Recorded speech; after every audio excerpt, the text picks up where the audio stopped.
It's go time. Welcome to the Third Down Gamble podcast with your hosts, Don Charbin and Heath Graham, with special guest host, Andrew Hoskins of the Turf District podcast.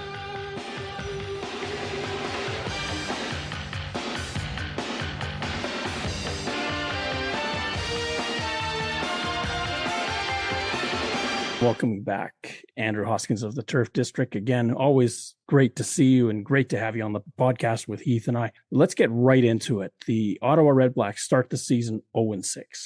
There was a great op-ed article by Justin Dunk a few weeks ago talking about the RedBlacks' woes since they didn't want to pay a $50,000 guaranteed bonus to Trevor Harris back in the end of the 2018 season, and how the mighty have fallen. If you're the Ottawa RedBlacks and you look back at that day, what is your thought given what you've seen since where they've had one winning season? Yeah, it's very, very tough. First, let me say thanks for having me back. I love coming on to talk with you guys.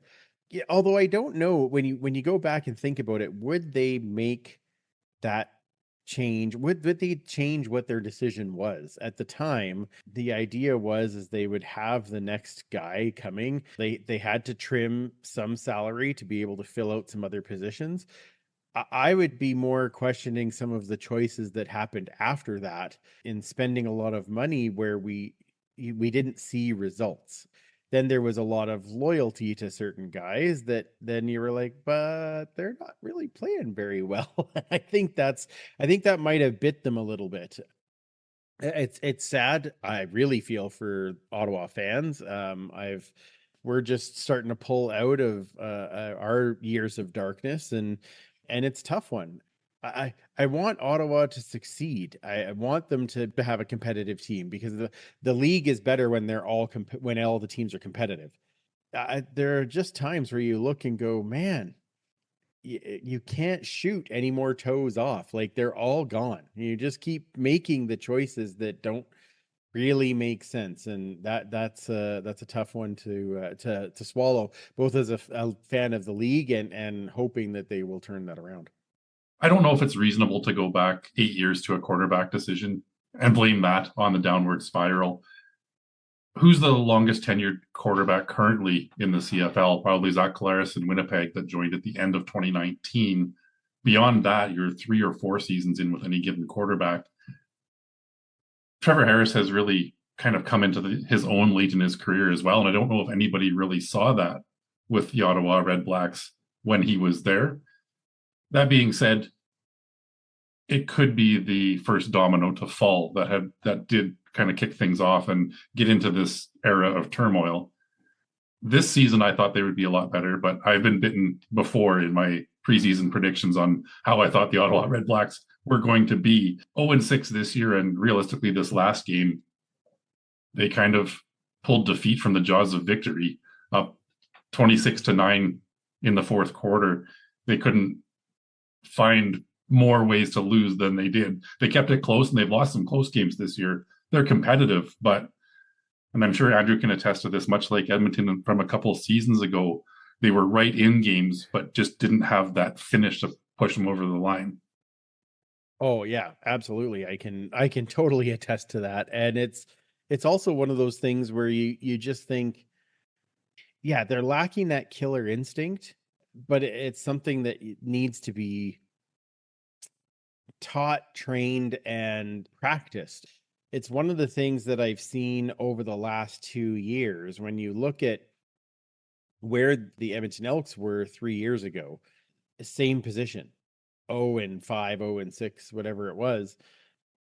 But that was, the third or fourth season that had gone that way. And you're just like, what are these guys going to turn it around? There, you could just see on the bench where it would just be like, oh, here we go again, as soon as something would not go their way. I feel like that's what's kind of happening in Ottawa right now, is that it's just things start to go the wrong way, and then it just spirals so quickly because that there's just that feeling of we have to protect everything that we can to try and win a game, instead of we need to go out and be aggressive and win a game.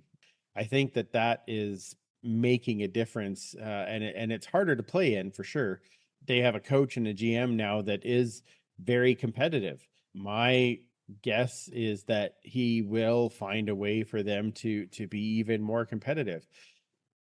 But they have to go through the bumps. Every time you go through a GM and coaching change, I feel like there's a lot that you just have to kind of wait for the build. And so I'm hoping that this season is similar to what Edmonton saw 2 years ago, where they started out awful. At the end of the year, you're like, oh, you start to see a few little flashes of light. Even last year, Edmonton had a horrible start to the year, but by the end of the year, you're like, oh, this team is starting to turn it around. And I'm hoping that that's kind of what we're going to see happen in the Capital. Since Harris has left, and that would be this from the start of the 2019 season, Ottawa's 27, 80, and 1. That is a run rate that I would never write home about. Rash Madani on the Sports Cage, and if you follow the Sports Cage, or if you don't, if you catch them on YouTube, you can listen to him. It's a production out of Regina. Said point blank, and I kind of like this attitude. Even if you're caught tampering, even if you're fined, lose draft picks, go out and get a quarterback. Go get Chad Kelly out of Toronto. Do something that says to your fan base, we don't care what the consequences are. We're going to win, and we're going to win at all costs. I thought that was an interesting take on this situation. It kind of puts Jake Maier under the rug and says, forget about him. Although I thought Maier in this football game at least showed flashes that maybe he could be the starter. But as Heath and I have discussed repeatedly on this podcast, is he the guy that you go, he's the one that's going to take us places where we haven't been? The last two games, I would say Jake Maier's looked a lot better than in the first four. But again, not flashy. He doesn't seem to be, and I don't know for sure, but just personality-wise, he doesn't seem to be a fiery character that leads. You look at somebody like a Cody Fajardo in Edmonton, and we saw him in that Grey Cup game with the Montreal Alouettes, how passionate he was and how much he grabbed that team and said, let's go. And Chad Kelly is another fine example of that, and quarterbacks across the league. I don't see that for Maier, despite his offensive numbers starting to creep up over the last couple of games. The lack of leadership maybe is a bigger concern. Yeah, that's a good call. I think Maier is a capable quarterback, but I don't think he is a full-time starter. That's just the way I've seen it from the beginning, is that he can put up some offensive numbers, sure. It is like flashes in a pan, and it can be flashes in a pan in a game where you have a really good start and then all of a sudden it disappears. I don't fault Jake Maier really for that loss this past weekend. I would say that a lot of that fault has to fall onto the defense, that especially in the overtimes and in the 2-point conversion shootout, you don't play zone. Like, it was just that, it's just, again, awful decision making. And when you have that going on in and amongst having those just flashes in the pan with some of these other guys, Gino Lewis had a great catch in that game, but he had one catch. But you need them all to be doing something to get forward, and it can't just be flashes in a pan to get you to a W. Aiden Eberhardt, who had been a phenom, hardly saw the ball against Winnipeg. And you're right about the defense, and especially, I don't know what I would call that 2-point convert contest, because it looked to me like you stand back and you throw a dart and you hope you hit something at the goal line. There was so much lack of creativity. But if you're Ottawa and you have linebackers bailing out to the corners, well, guess what, Winnipeg? You're just going to stand at the goal line and have the Drew Brown come back and hit you. And for Drew Brown, of course, it was the revenge game. Of course, Drew Brown was the last time they had a quarterback that led them to a winning season. Dinwiddie, for whatever reason, didn't trust him and sent him packing. And now it just complicates that Red Black situation. They've got a quarterback that you had him under contract, and now he comes back to beat you. And I said last week, does Dinwiddie jump up in the middle of a nightmare and go, what have I done? I don't know if he does that, because I don't feel like he's a guy that would ever question his own decisions. Not a lot of regret, I don't think, in his particular vocabulary, but I do feel like he has his guy. Now, to be honest, I like you said, Heath, yes, Mayer has done well, like in the last couple of games, reasonably. I'm shocked at this point, though, that we haven't seen more of MBT. He knows the Dinwiddie system. He knows, and a guy that can be a leader and is known as a leader. Like I'm kind of surprised we haven't seen more of him to this point. And again, you trade away a guy that, like you said, Don, comes in, has a decent enough game to beat you. It doesn't make it any better when that guy was on your roster 2 weeks before, right? Let's not pretend that Drew Brown was lights out in this game either, though. He had his struggles. He threw a lot of passes, I thought, quite high and put his receivers in some vulnerable positions. That's why they play defense award has to go to Shakur Brown of the Ottawa RedBlacks that dropped 2 or 3 would-be interceptions as well. So I thought Drew Brown actually looked better in his first game with Winnipeg than he did this past week, but that could be a lot of that pressure in returning to Ottawa and trying to do too much. However, the Bombers stuck with the plan, and he threw for 218 yards, I believe, in the fourth quarter of that game, and then was lights out in the overtime as well. So he overcame that adversity, and I think a lot of that pressure, finally found his groove in the fourth quarter and led Winnipeg all the way back. But in those 2-point convert attempts, I could have quarterbacked the Blue Bombers and thrown touchdown passes. You're not kidding. The RedBlacks, for whatever reason, did not comprehend, and William Fields didn't get it, that everything is going to be at the goal line. Let's just forget about what happens at the back of the end zone. Marshall Desjardins was the person who let Harris go. Ryan Dinwiddie let Drew Brown go. You've got 2 GMs, especially Desjardins, who was a little bit more tough to be around because he was much more demanding in that sense. With Dinwiddie, off the field, I've heard he's a great guy to be around. He's a lot of fun, but on the field, he's so intense. Andrew, you pointed out, it's tough to admit your own mistakes, but sometimes I think like that whole sequence of jumping up at night, you got to go into this sort of therapy and say, wait a minute, I've got to look in the mirror and say, this is the guy responsible for this right now. I made that choice. What am I going to do to fix it? And they've got 2 weeks. Do they start looking around and see what quarterbacks are out there? I guess that's always an option. I don't know how many are out there, to be honest. Do you trade? Well, exactly. Yeah, maybe. But again, what team is going to want to do that? Winnipeg. They got Taylor Elgersma, who's probably out right now. It's Drew Brown's team. I don't know that they would want to move on from a kid who is ready to be that next quarterback star, or at least starting quarterback. Let's not get carried away. I mean, he's a good quarterback, but Drew Brown is 29. He's got maybe 7-8 years ahead of him. How long are you going to hold back Taylor Elgersma? Do you think in the long run that Drew Brown holds back Taylor Elgersma? Oh, yeah.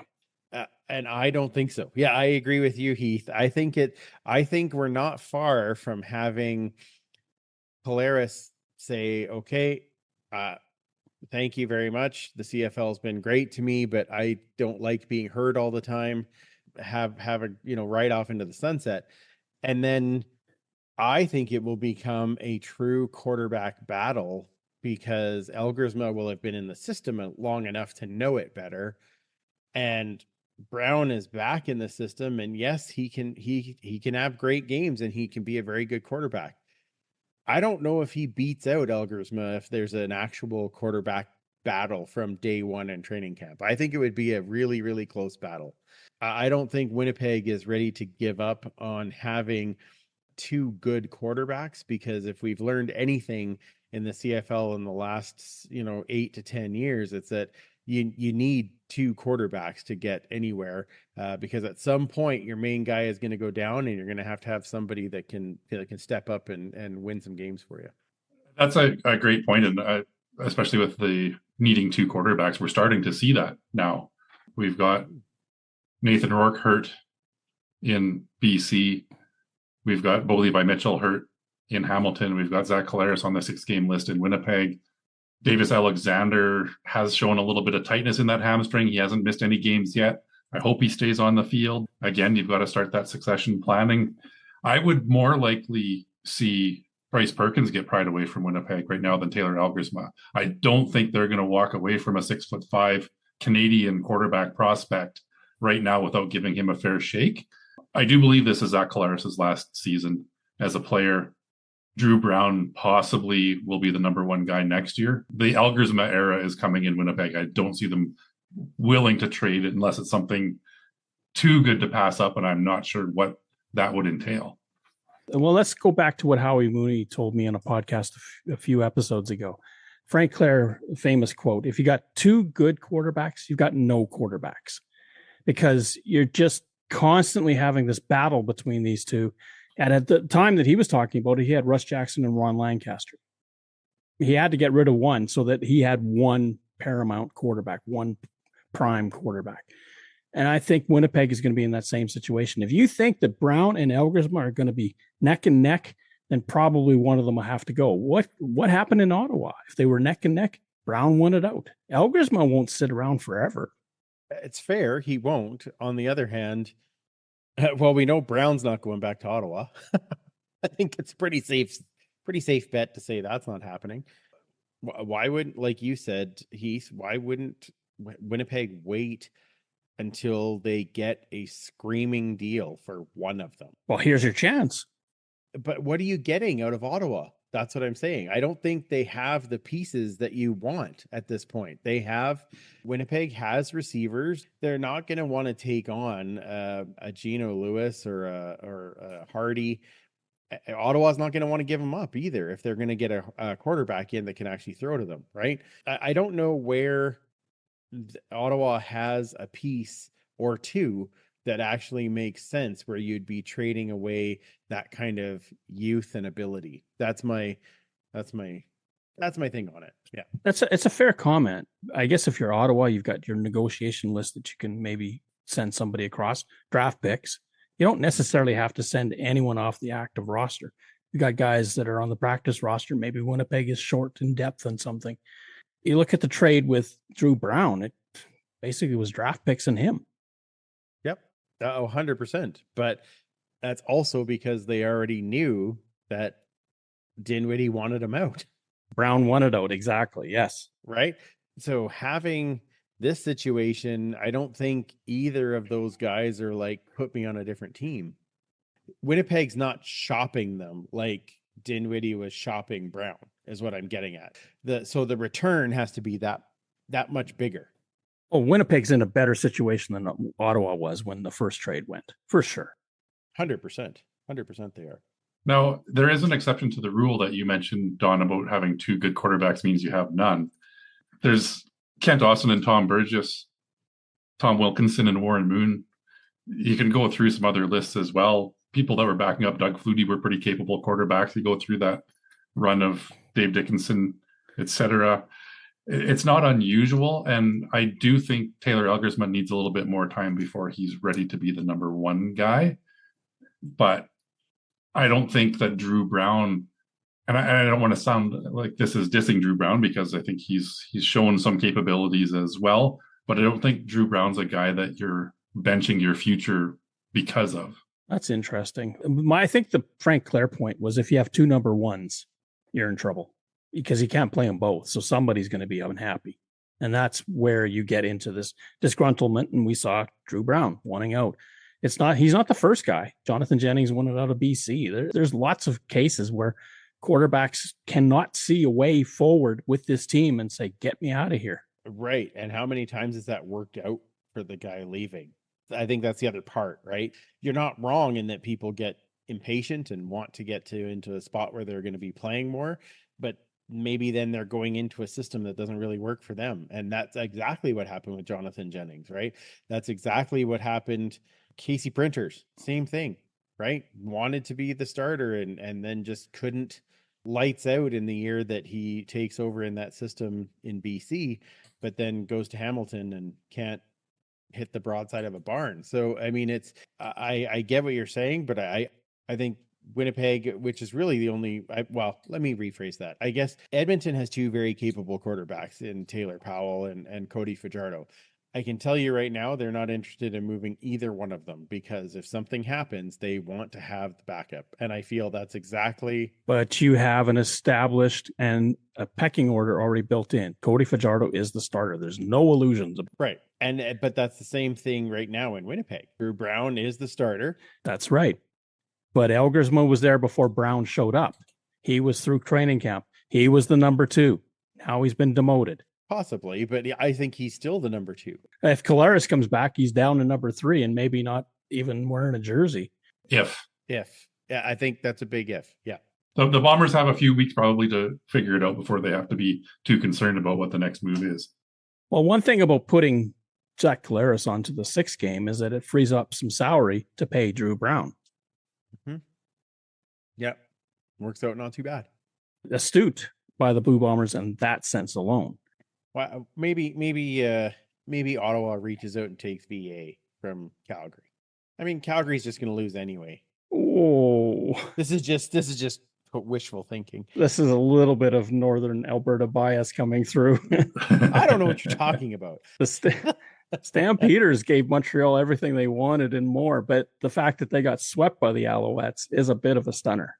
It is, absolutely. Although that second game, I think the score did flatter the Stamps a bit. The Owls were definitely more prepared. So, well, they went off to a massive lead for one thing. It looked like Calgary hadn't showed up. They were down 22-0. Correct. Yeah, and I think they just kind of let them back in. So, I going back and forth. I was just kidding about VA, but I was thinking that it would be kind of funny. Calgary coming through their 0-2.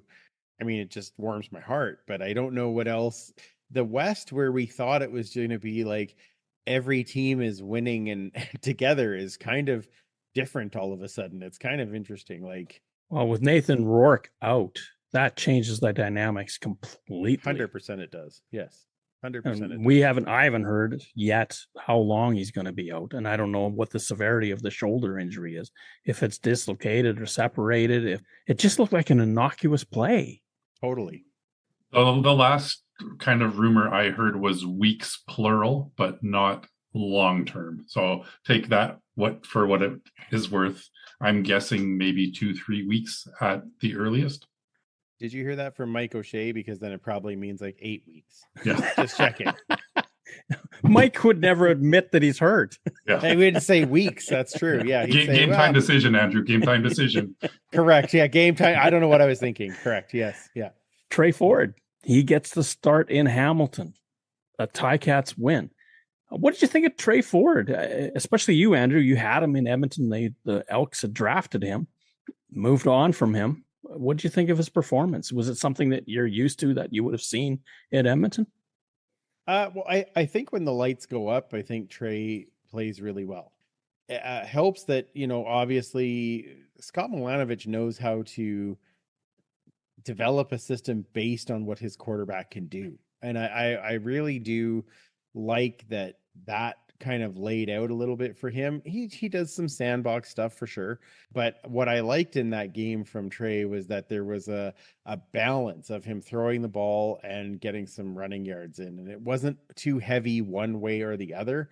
And that was some of the things that we saw here as he was developing into a quarterback. And I think what happened when Trey got to Edmonton kind of muddied the waters a lot before they got to the point where Killam comes in, and the expectation I think was different. And I think it just kind of laid a few things out that they weren't, they I guess maybe not as happy with how they saw the reactions to it. And maybe that teaches lessons. And then he gets in with Scott Milanovich, who didn't play him last week where I thought he was going to, but then plays him this week. And he, maybe that challenge was enough to get him to show up and have a better game.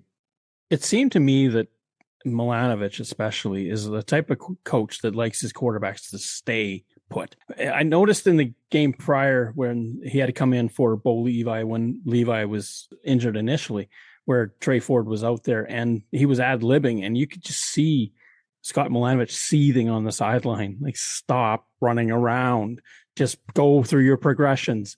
And I wonder if he had to relent a little bit and said, okay, well, Jake Dolegala performed reasonably well in Saskatchewan, but he was overthrowing a lot of receivers, and his receivers weren't catching the ball. And Dolegala has a reputation of throwing it very hard, where Trey Ford doesn't. He feathers it in a little bit softer, and the receivers all caught everything that was thrown at them. With Trey Ford coming in relief of Mitchell at that game in Hamilton, because of the severity of the injury and the shock of the whole thing, I think the Ticats really struggled after Mitchell was removed from that game. Trey Ford did not show out well. And he doesn't show up well against Winnipeg ever. That's true. But this, I thought, giving him the chance this week, I agree with you, Don. Milanovic likes his quarterbacks. He likes to know what they're doing. But for goodness sake, when you've got an athlete like Trey Ford, take the shackles off and let him cook. And that's what we saw this week that can happen. 109 yards receiving, 109 yards rushing, and some really decent passing numbers as well. You've got to let him create. And I want to see an offensive coordinator embrace that, give him the opportunity to be the athlete he is. You're not going to make him a pocket passer overnight. Let him do what he does well. And we saw that a little bit this week in a big upset win against Toronto. I agree that it was an upset. I didn't expect that to go that route. Yeah, good, and good on Trey. Good on Trey to come up and show that he can be, he's playing in the hometown fans and had a great showing. That's awesome.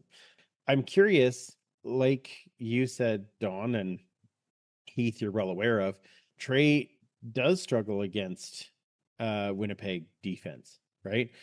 I'd be curious what he would be like against a BC defense, because BC always seemed to eat his lunch when he was here too. Montreal defense.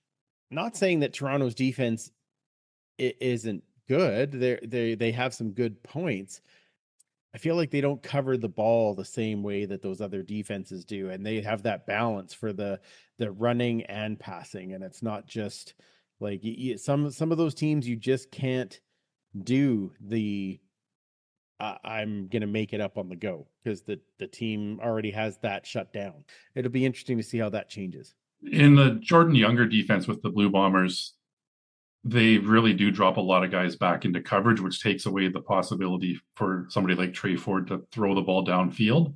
And then they've got some athletes that can help contain, right? If you've got somebody like a Retta Cramdy or a Tony Jones almost acting in that spiral that are quick enough to not let him get away, that really takes away kind of both elements of his game. Right, exactly. Yeah, the Winnipeg defense is predicated on what you do on first down. If they hold you to 3 yards or less, then they're dropping 8 on second down. It's almost a given. But if you're anything more than 5 yards or 7 yards on first down, Winnipeg does one of two things. They either blitz or they just go straight cover 2, and they just sit on it because they've accepted their lumps. Okay, you're going to get this first down, but we'll try again the next one. It just seems like that's how their attitude is. They get decent pressure from their front four. Their linebacking play is great.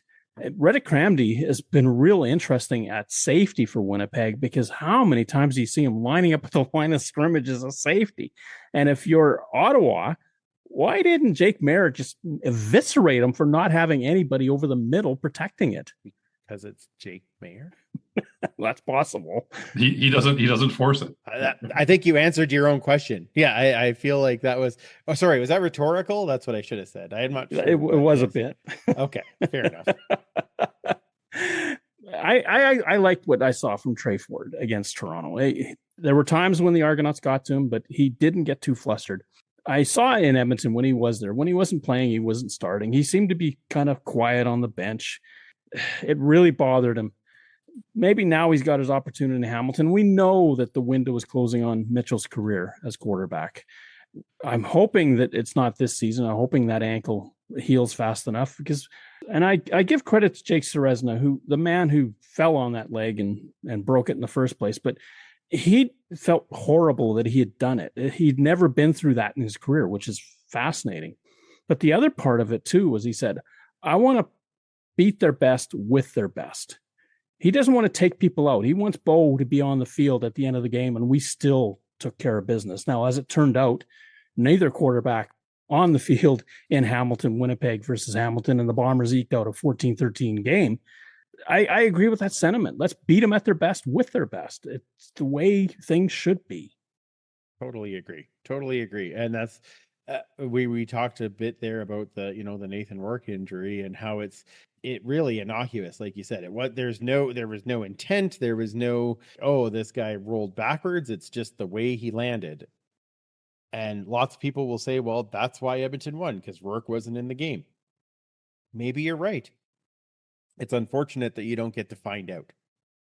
Do you know what I mean? Like, I thought the Edmonton defense in that game played quite well overall. I thought they had a really good game. Part of that is because it's Chase Bryce, and part of it is because they were ready for that BC offense after the game 2 weeks before. I always want to see the best on best. It just makes for a better game.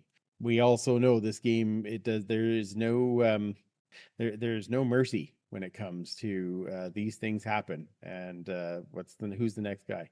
Two things about that. One, Danny Machocha said it so well: you may love football, it may not love you. Second thing about Nathan Rourke, he is absolutely adamant that no one's going to sack him, and he will fight with every ounce of his body to not get sacked. And I think sometimes that comes to his undoing. When he got his Lefranc injury against Saskatchewan, it's the same thing. He's trying to shake off a sack, planted super hard to get away from it, and pop the top of the bone on his foot. Here in Edmonton, he's fighting like crazy, trying to get out of that sack situation. Sometimes you just have to accept it. The play is over. I'm going to go down. Let's just roll with this. Maybe that could play a role in it. And it's the second play of the game, right? Oh, I can get out of this, and then we won't have to worry about it. Not so much. Hi, everybody. I'm Howie Mooney. You're listening to the Third Down Gamble podcast.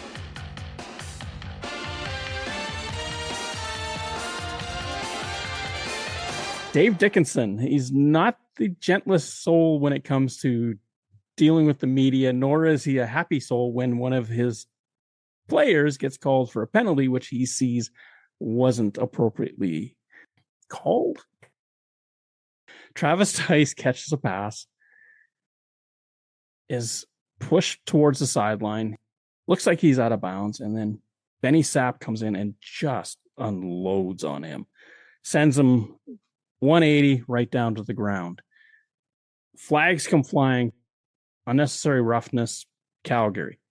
Dave Dickinson at the time, you could see on the sidelines, was losing it over the call. If I understand the rules correctly, once any foot goes out of bounds, if a player hasn't committed to contacting you prior to that moment, they're not allowed to follow through. Sapp hadn't touched Tice until both feet of Tice's were out of bounds, and he unloaded on him. I don't understand what Dickinson's complaint is. How dare you call a penalty on my team? That must be the issue. I have to be honest, I didn't see a lot of this game because I had some other stuff going on. I did see some highlights, though, of Dave making sure that everyone knew he was displeased. So I don't know what led up to it. And the only reason I say that is because I watched I was at the Edmonton BC game on Friday. I usually Killam's not so bad with the refs, but he did lose it at one point, and it was just because it did seem, I'm not a ref, and I don't claim to know how to ref, but it did seem like there was just call after call after call on Edmonton on returns, and then what looked to be a blatant call against BC on an Edmonton return wasn't called. I just saw him get angry about it. And so I don't know if something like that happened with Dickinson's, but I think we all know that if he's not happy with the call, he'll make sure that everybody knows about it. And lots of times, even in the broadcast, you can hear him continue, even though the camera's not on him, you can still hear him yelling at somebody about how that doesn't make sense or other choice words.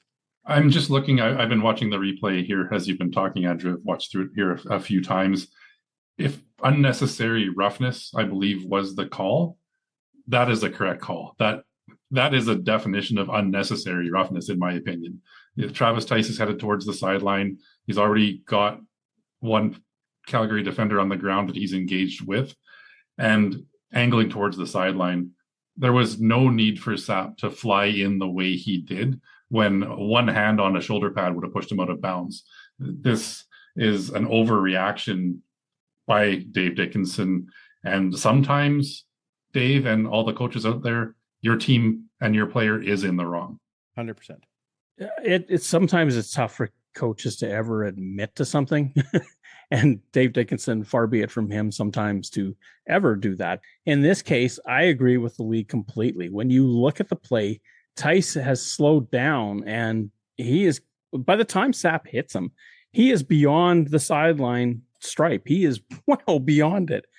Sapp tees him up from a few yards back. He can pretty much tell what's going on. Now, he delivers a high hit. They eventually, that's what they settle on. But I think he was out of bounds regardless. It doesn't really matter that it was a high hit or not. He hit him out of bounds. There's no need. Well, and sometimes players want to make a point. I'm not saying it's the right thing. Don't get me wrong. Or you're in the heat of the moment. You just go, you do it. But then just take the penalty and carry on. If you just keep yelling about it, then it's not really getting anybody anywhere. And is that the signal that he wants to send to the team? Like he's going to defend you when he thinks you've done right. And so he's going to go after the officials and after the league and after the command center or the replay center, I should say, and just let them have it so that Sapp feels more vindicated that he made the right choice. What is the signal?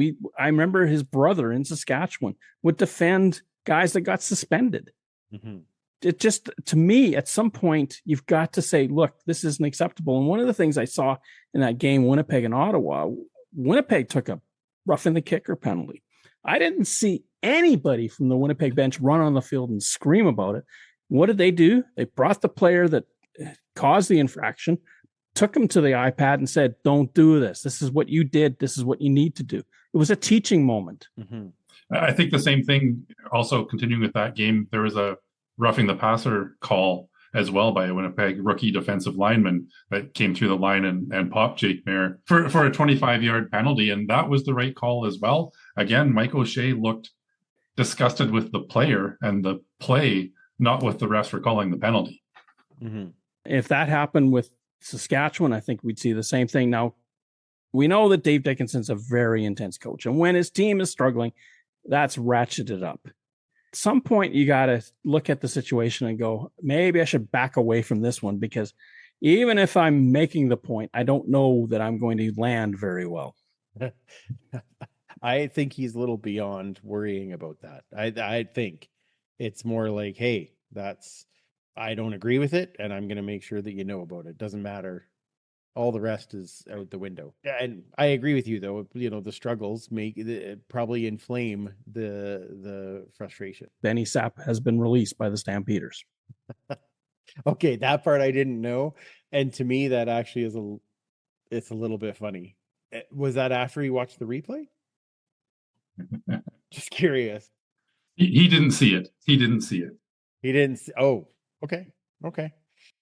There's not many times that I'm held speechless. In this particular moment, I don't actually know what to say. That is really funny. Like, to me, it's a mixed message. Correct. Because on one hand, you're yelling at the league over the call, and on the other hand, you're releasing the guy that was involved in the play.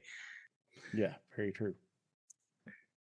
In Hamilton, we saw the new advent of CFL rules, and we also saw it in Winnipeg and Ottawa.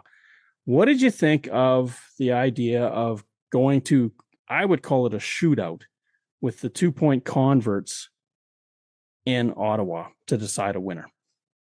I'm gonna have to see it a few more times. I thought it was kind of exciting, but I think that one of the things that I guess I didn't care for is that it seemed like one team knew how to run them and the other team didn't. That was a little off-putting. I don't know if it's something that it's like, okay, we really need to have this. I thought if you had two teams that really know how to run those 2-point conversions, that could get rather exciting to finish a game. And it would be, it's especially after you have the two overtimes where they're back and forth and back and forth, and then it's just like go, go, go, go. I think it's kind of an interesting way to decide a game. And without having to play an extra long period of time, because that's my one of my friends that is really into soccer. That was one of the things that he said to me was, well, because I told him, I'm like, come on, man, like the penalty shots, like it's just like the guy is just, he's got, the net is 5 times bigger than the guy trying to stand in front of it. Like this is silly. And he said, well, okay, but think about it. They've played at least 90 minutes. Then they've played another 30 minutes. There's not a lot of goal score. Like it's a big field, right? So unless you're in that England and France game where 6-4, that's not the norm. He's like, they can't just keep running for another 3 hours after that. And so this is a way to finalize the game. And I guess that's kind of the way I look at it now as far as this 2-point shootout is concerned. I never had a problem with the tie game in a football game. I don't see why that needed to change, to be perfectly honest. It happens once every 3 seasons or 4 seasons. Now, there was an anomaly a couple of years back where there was 2 games that ended in a draw in the CFL season, but I don't think it was worth rocking the boat and blowing up the possibility of a tie game. No small irony that Ottawa was involved in everything that you said. Correct. Yes. Yeah. Were it not for an amazing catch by Geno Lewis, this wouldn't have gone to the second round of the shootout, if you will. Or I heard it nicknamed the Toonie-toss, that I thought was kind of a good nickname for it. I might help promote the Toonie-toss. But Winnipeg certainly did seem comfortable in how to play it offensively and realistically defensively. Geno made a catch through double coverage of the Bombers that somehow he pulled the ball down. 80% of the time, that's a non-catch, or maybe even a higher than 80% of the time. And then the second go around, Retta Cramdy made a great play, knocked the ball down, and it was game over. I guess if you're going to eliminate the tie possibility, then this is an option that makes sense. I like what you said, Andrew, where it doesn't just prolong. It's a one play, get the offense and defense on the field. That plays over, you flip it and go the other way. It's a way to move things along quickly. I won't argue that, but I agree. What we've had 4 ties or 4 draws in the last dozen years. It's not like it's a epidemic of these things happening. And if you don't play in Ottawa, chances are they're not going to happen at all. I really didn't like it all that much, although I agree the excitement level, because it's peril every moment. It's one and done. One of the things that happened, Ben Major kind of had to work his way through this as the head official of the game. There was a dispute as to who was supposed to go first once they finished the first round of 2-point converts. And I didn't even know what the rule was. How do they approach this? So I reached out to somebody at the league. Here's what we've got. Basically, they keep switching choices each time they start a new mini game. In other words, there's the initial coin toss to start the overtime. The winner gets to choose to go to defense first, say. Then if they go to a second overtime, one mini game's over, now we're in another one, then the team that lost the toss gets to choose.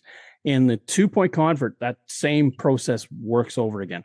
So whoever won the toss chooses in the first 2-point contest, whoever mini game, if you want to call it that, and then whoever lost the toss gets to choose for the second 2-point mini game. And it just keeps reverting back and forth and back and forth. And I know Ryan Dinwiddie was very upset that, because Ben Major, I think initially had said, we're just going to rotate through this. And Dinwiddie said, no, we're supposed to have a choice right now. It's up to us if we want to go first or second in this next set of 2-point conversion attempts.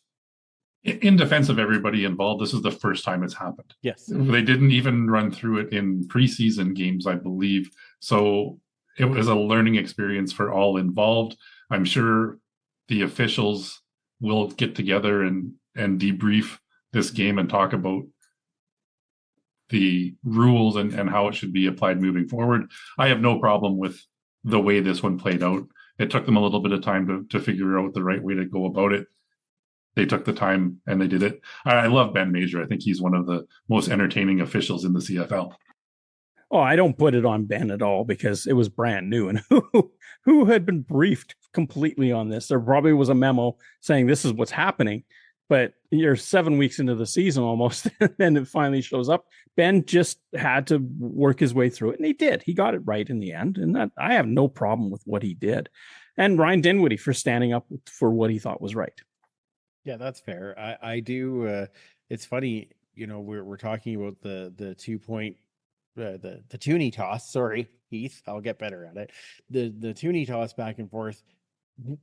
None of that happens if an Ottawa DB can catch an interception. So I mean, there's so many things that have to happen before for you to get to this point that I could kind of I don't really care whether it's there or not, because it's like, how many times do you need an opportunity to win a game? And to be fair, and that's a great point, because it's not like the World Cup final where Argentina was playing for penalty kicks from the moment the first whistle started the game. Pretty much, yeah. You can't do that in professional football. You just can't. You can't play defense the whole time and hope the other team doesn't score, because you'll just lose 70-0. Right. Yeah, exactly. Yeah, the only thing that prevent defense does is prevent wins, pretty much. So I don't mind it being there. I don't think it's going to be something we're going to see super often. I hope not. And honestly, I mean, if we've had 4 ties in the last 12 years, how many games have gone to overtime? Well, this year we've had a couple prior to this, Calgary being most notably involved. The odds of it going to the Toonie-toss, the odds are probably pretty slim. I still don't have an issue with a draw. The guys are tired. Just let them get out of town. I think that what the CFL was looking at is that all the other sports have they have something where there is a way that a winner gets named, and they want to have that feeling when you're leaving the stadium no matter what. And I think that's what they were shooting for. Now, is this the right solution? The NFL still has draws. Okay, but are they going to forever? We don't know. I don't know. Right. Maybe they'll this comes from American college. This is where this was tried out. And this is what they go from the 2-yard line. CFL goes from the 3. But that's where the genesis was. NFL right now, again, it's their problem is they play a 10-minute overtime.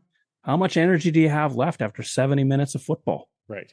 Yeah, maybe. But on the other hand, is it also just we don't want people leaving the stadium going, well, nobody really won that. Like, I don't know. I'm not saying it's right. Just saying that that's maybe what the thought process is. I agree with you completely. It leaves kind of a taste to it, but a week later, nobody cares. It's a tie.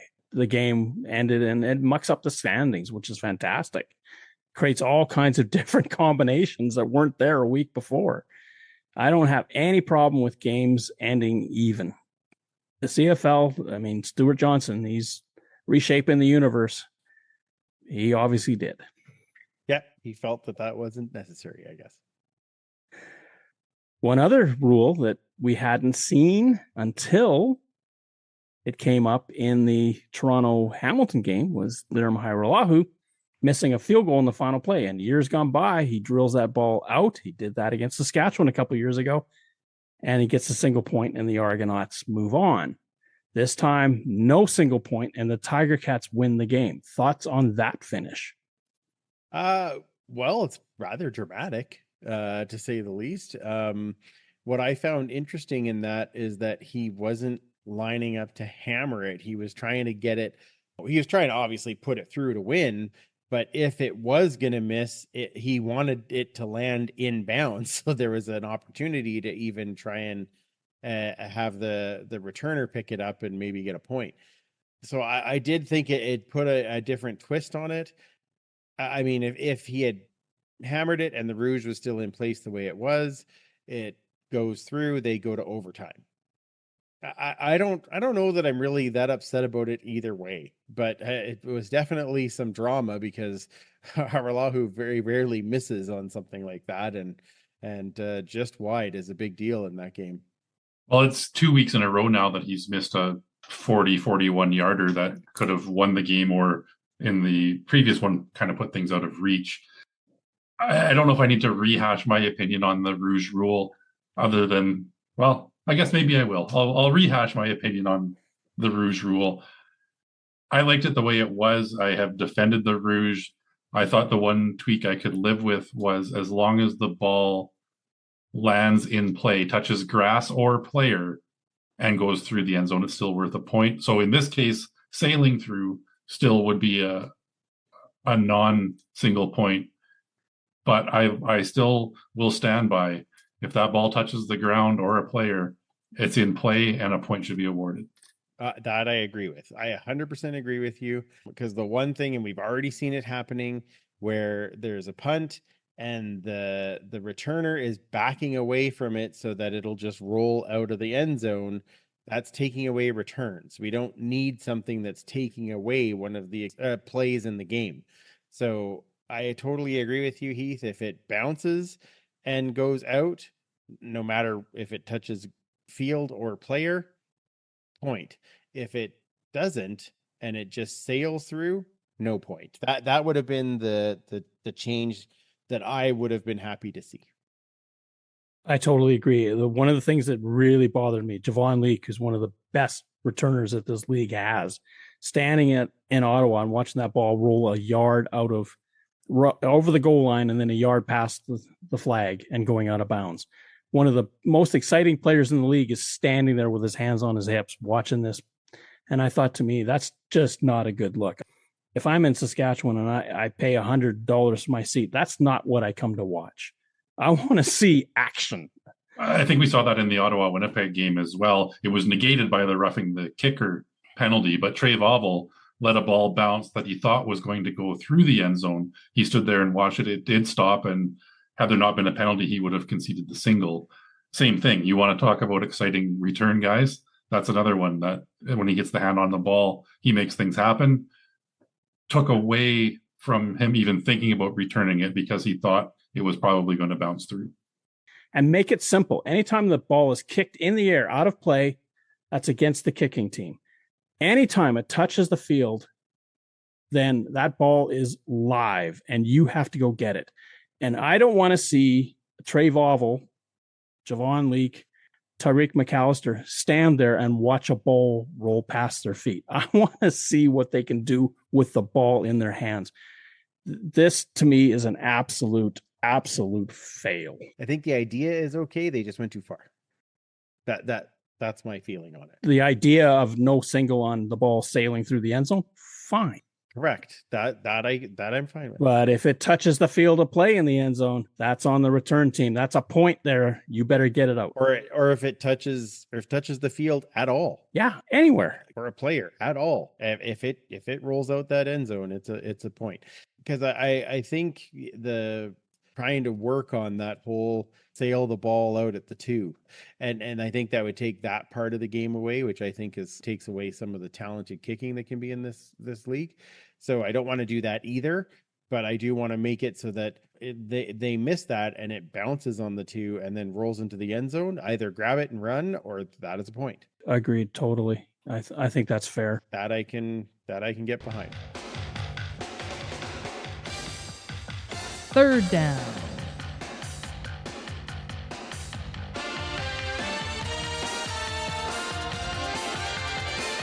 Now, I know Andrew doesn't like to make picks involving the Edmonton Elks on his own podcast, but we're going to put him on the hot seat tonight.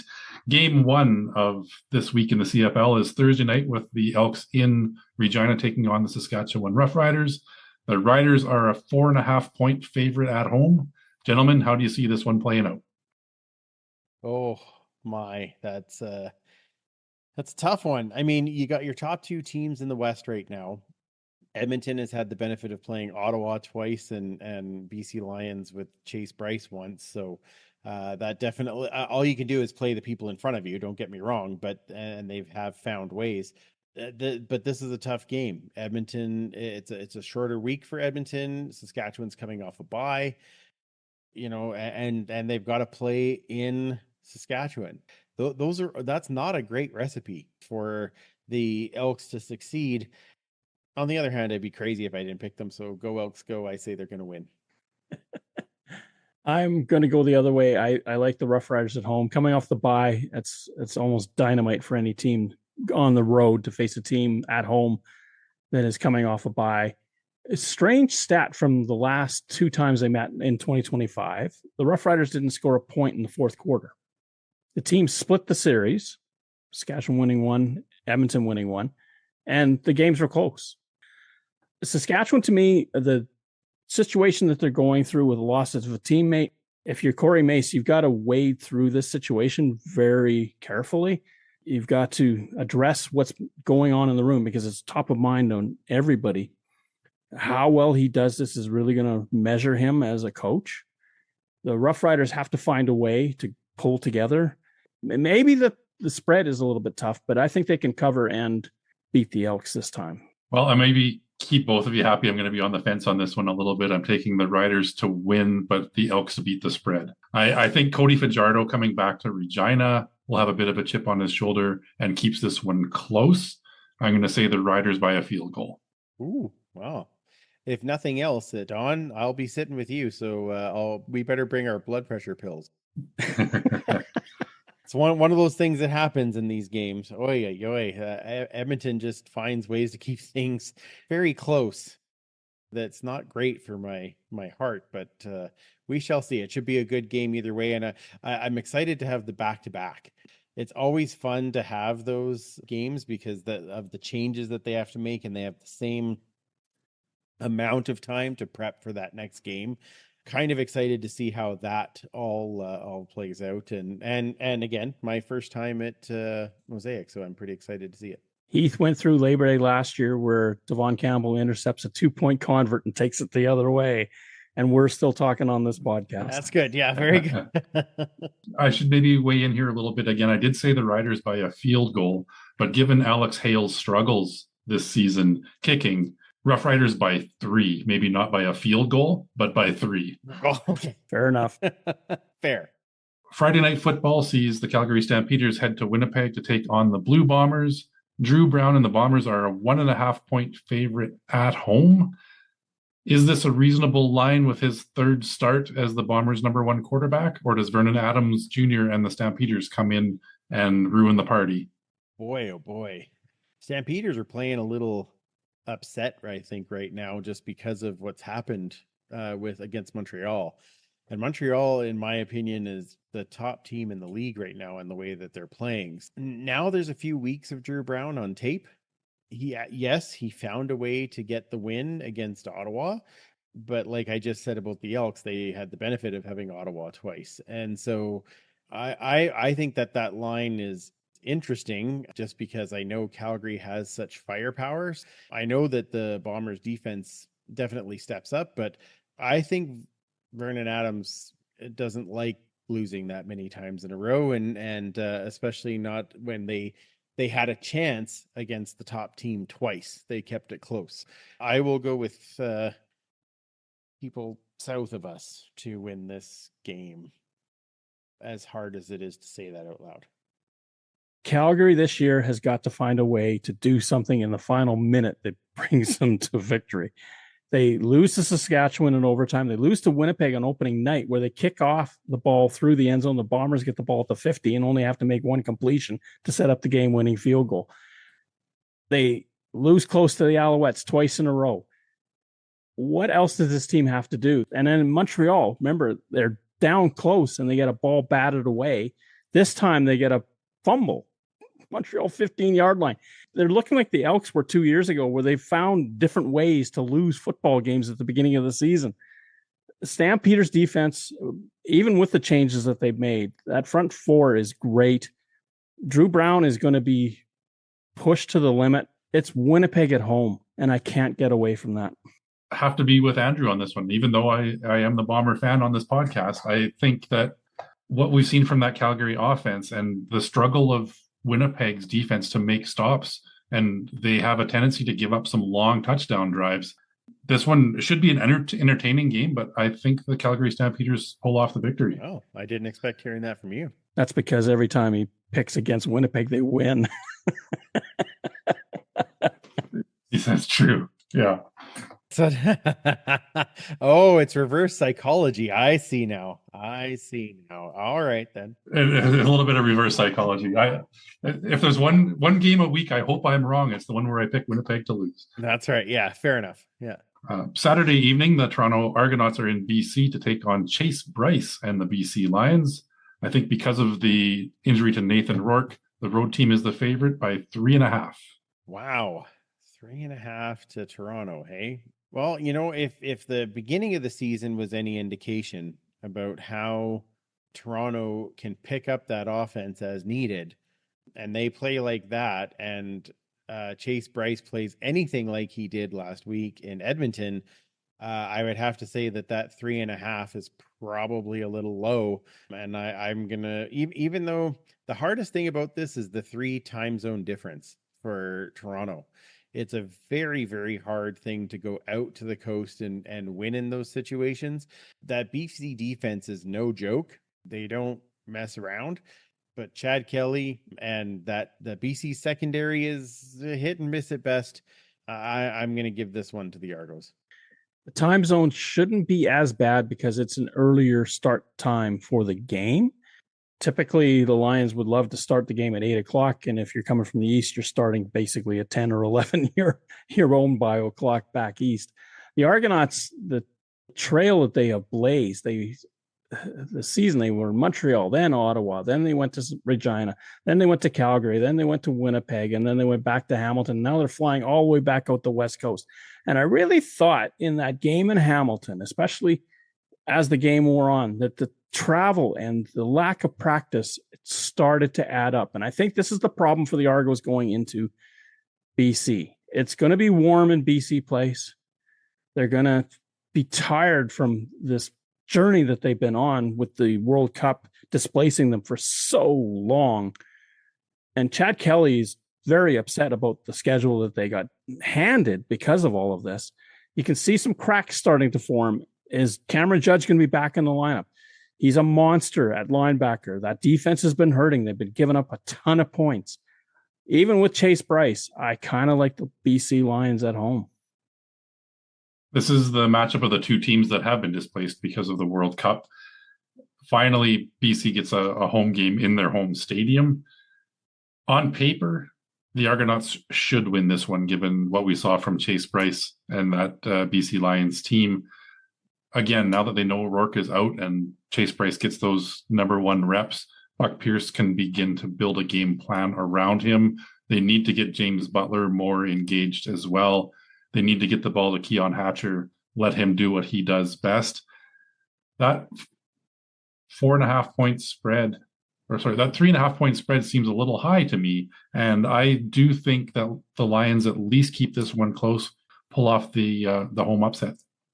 Chase Bryce cannot throw 4 interceptions again. Well, I think what you mean to say is Chase Bryce really can't do that, but he might. That's the thing. I think you can't say he won't, because I had a different view from that, and it probably should have been more than 4. But we'll see. Well, the quarterback on the other side has a propensity for throwing interceptions as well. So DBs might be busy in this game. If they can catch better than Ottawa DBs, yes, then they'll probably be fine. Oh, yes. Boy, I wonder how many, what do they call that? The gun when they fire the ball through the 2 spinning discs. Oh, the jugs machine. Yeah. The jugs machine. I think Ottawa DBs had better be working overtime on it. Yeah, exactly. They're going to start catching them with their helmet right in the screen. Hey, but isn't it you that ends your podcast? Yeah, you can't catch football to your face. Exactly. But I never say you can't catch it with your helmet. You could. It's not likely, but you could. Rounding out the week, the biggest point spread that we've seen so far this season, Hamilton is in Montreal, where the Alouettes are a 10.5 point favorite. 10.5 points. Okay, so after Hamilton goes out and does a decent job last week against Toronto, and don't get me wrong, Montreal deserves some respect and the way that they have been playing. I remember who their one loss was to. It's pretty exciting. But I will say that the Montreal does know how to put up points. I still think that spread is bonkers. I would. I know Montreal's at home. I know that. I know they've been playing well. I know all that, but to me, that's just an unbelievable spread. I'm going to go with Montreal for the win, but Hamilton will cover the spread. I'm much the same way. I don't see how Montreal, I mean, granted, they have taken care of business at home, but they haven't really put teams away. Not like the Montreal that we saw last year and the year before, where by the fourth quarter, you were wishing you were on a plane and going back home. The Alouettes are good, but their defense is not as good as it was the last two seasons. There's been a lot of changes, and I think they're missing Darnell Sankey in the middle. Now, I don't think that they've taken a giant leap backwards, but a guy like Sankey who goes with the field on every play is hard to find. And wow, when you give up on a quality like that, and then Toronto's feeling it too with Wynton McManus. Mm-hmm. Isaac D'Arcangelo is a decent linebacker, but he's not Wynton McManus. Yeah, very true. Very true. A 10.5 to me, especially with Trey Ford, and you just don't know what he's going to do. I like the Ticats not to win, but and get inside that cover for sure. Well, all three of us are going to agree on this one. I'm with you as well. I think what we saw from Trey Ford, again, if Scott Milanovich lets him cook, we've got two great scrambling quarterbacks in this game. It could be a high-flying, high-scoring affair. I think Montreal does pull off the win, but Hamilton keeps it within that 10.5. And it all kicks off with Saskatchewan and Edmonton. Of course, Andrew, you're coming to Regina to watch the game. I then return to Edmonton to watch the game there, a back-to-back between the two top teams in the West. That's not very often. Last time I could think of one was 1976, where the Rough Riders and Edmonton were back-to-back mid-season when they were both chasing first. The Riders at that time swept the series. I won't say the scores because you get mad at me, but the fact that they're doing it again is really great. Yeah, I'm pretty excited for this back-to-back. It should be both of them should be good games. I think both teams have, kind of found their groove. Although I will say sometimes Edmonton's is a little more of a, well, we found, they don't ask how, they ask how many, and not a bad thing, I guess. But I do think that these two teams will have a good battle. They both have excellent defenses. And they're both going to be put to the test against some of these the receivers on both teams are just nuts. So, and of course, anytime you get to see the cheat code Justin Rankin live is very exciting. So, I'll be curious to see how they contain him, and then what Edmonton does to try and get around it if they do. Last time that Javon Leake was in Regina, or maybe 2 years ago, he set the land speed record for the fastest run with a football ever. And I'm okay if he does that again. That's fine. Yep. You know what? It'll be fun. And I'm looking forward to seeing a bunch of people out in Saskatchewan, and of course hanging out with you, Don. Yeah, I'm very excited about it. And unfortunately, I'm going to miss when you're back here because I am actually out of town. I will be watching the game for sure, but it is so I am glad I'm getting to see the game live for this Thursday. Of course, Andrew, thank you again for helping out. Andrew Hoskins, where can people find you on the socials and your podcast? Yeah, absolutely. You can, thanks for having me. It's always fun and always some fun, fiery conversation. I love it. So you can find us at the Turf District on all of your different social channels. We usually are live on Tuesday nights on YouTube and Facebook and Twitch, so you can join in there and join in the conversation. We welcome all colors to our show so that we can have a great and fun chat. And then if you want to follow myself, I'm at Freepalicious on Twitter, and I will post my post-game thoughts on the Elks there from 3 Down Nation. So check it out there.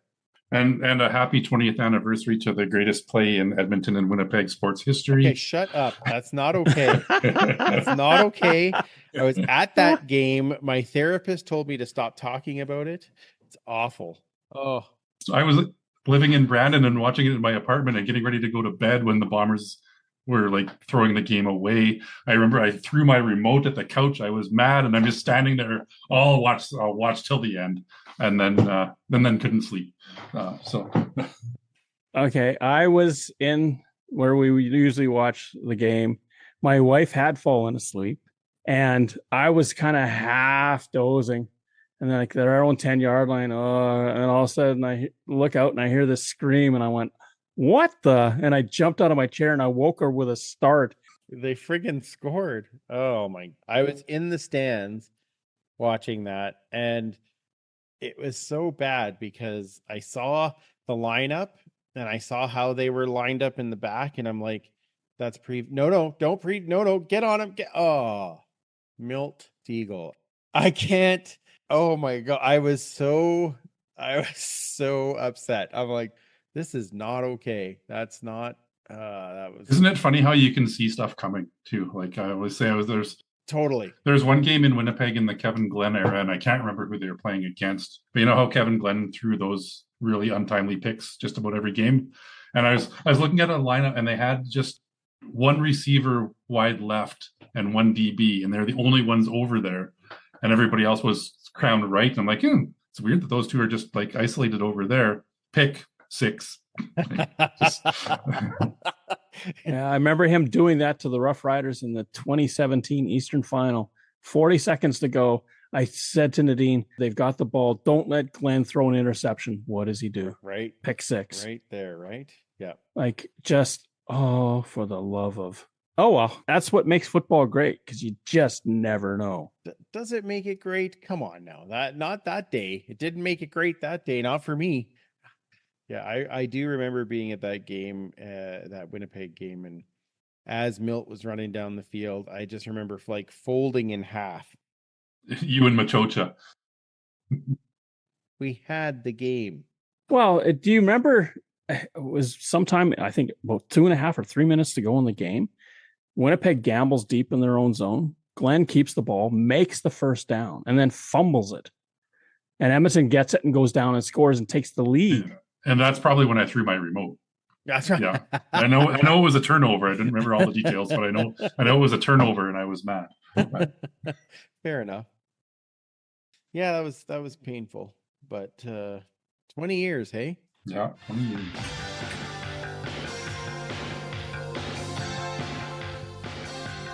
Third Down Gamble uses the expert resources of the Canadian Football League and 3 Down Nation. For up-to-date, insightful statistics and analysis, please visit cfl.ca and 3downnation.com. The CFL on CBC theme music is used with written permission from the Canadian Broadcasting Corporation. Thank you for listening to our show. Third Down Gamble is hosted on Podbean. Follow us on Twitter, where our handle is @ThirdDownGamble. Join us again next time. The Third Down Gamble podcast. Audio worth watching.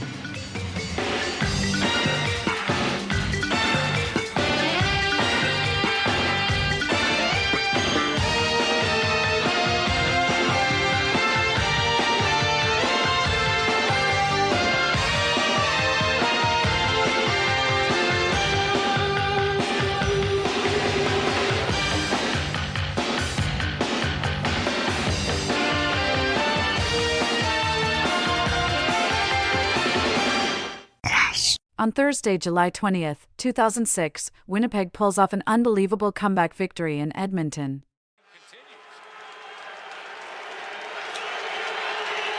One last shot, barring a penalty for Kevin Glenn.